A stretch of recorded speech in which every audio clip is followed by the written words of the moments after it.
Город очень преобразился. Некоторые улицы я вообще не узнаю. Я когда-то жила здесь, получала свой первый паспорт, кстати, здесь. А здесь мы поженились. Вот. И оттуда уехали в Москву. Муж там служил, и как бы дальше мы уже много-много лет ездили. А сейчас вот мы приехали здесь побыть немножко, пожить. У нас есть где жить здесь. Я очень благодарна президенту, очень благодарна его сыну. Почему? Потому что мне приходилось обращаться к ним год назад. Я хочу именно, если это возможно, выразить свою благодарность и тем людям, с которыми мне пришлось познакомиться здесь. И я очень счастлива, что я смогла приехать сюда и побыть здесь какое-то время.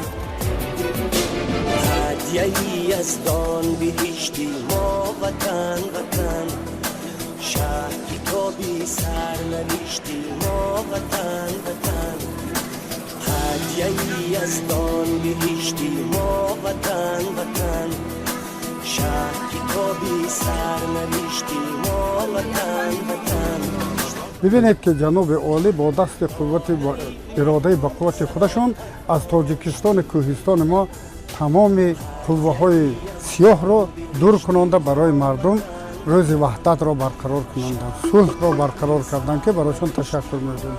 چون که اگر صلح نباشد از کجا من می‌سازم این عمارت، از کجا من می‌خوانم این شاهنامه، از کجا ایجاد می‌کنم پولاتی که صدایش مثل تشکرگویی می‌براید. من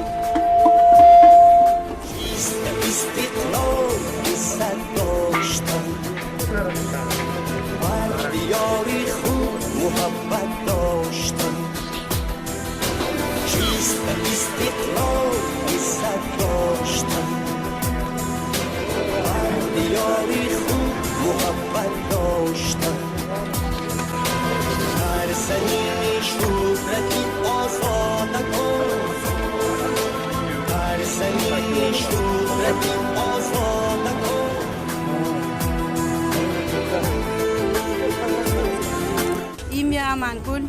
Хороший у вас тоже здесь. номам Амангул аст. Ман аз Ашхобод ба инҷо омадам. 4 рӯз шуд дар шаҳри Душанбе қарор дорем. Хеле миллати меҳмоннавоз.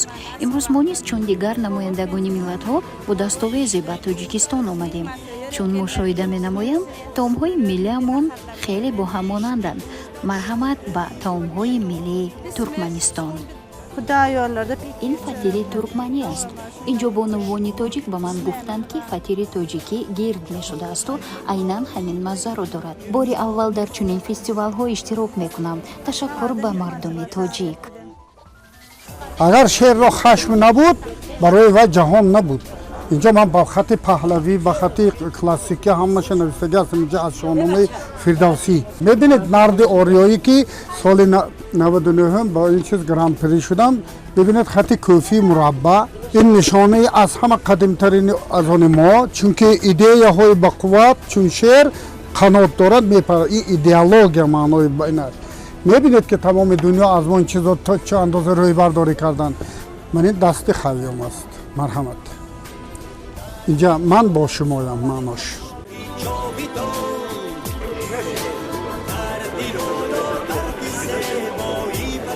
Я неоднократно бывал в Европе.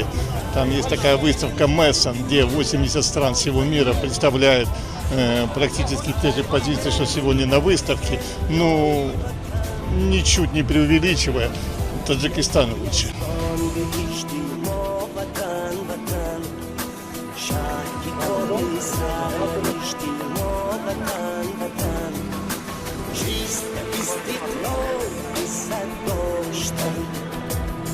این اندرز آریایی پیش از اون که میگوی بخور و نوشیدنی باشه خوردنی باشی تصور کن که مار در اطرافت نباشد.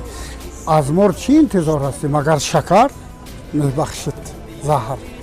اناکنون ببینید که مرکز زهر رو از کار خدا دور کن تا آسوده زندگی کرده باشی. و اینش از بهارستان جامی ببینید چخیل ساختگی و در اینجا خطاطی ها کردگی من. بنابراین در دبی وقتی رفتیم اینجا جای اول تاجیکستان گرفت منم انا همین سپاهی که در همینجا تمام شعرها در همینجا حقاقی کرده شده روی قلعه پولاد. اینجا حقاقی 675 солаги бузургвор Камоли Хуҷандиро ҷашн гирифтем. Ман ана ҳамун давра ҳамин чиза сохта будам.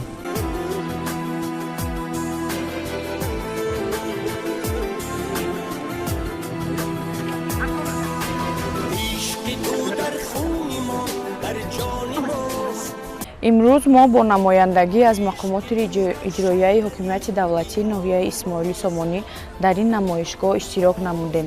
Имрӯз таваҷҷӯҳи сайёҳон ба сару либоси миллӣ, ба хӯрокҳои миллӣ, ба ҳунарҳои мардумӣ ва либосҳои миллӣ зиёд буд.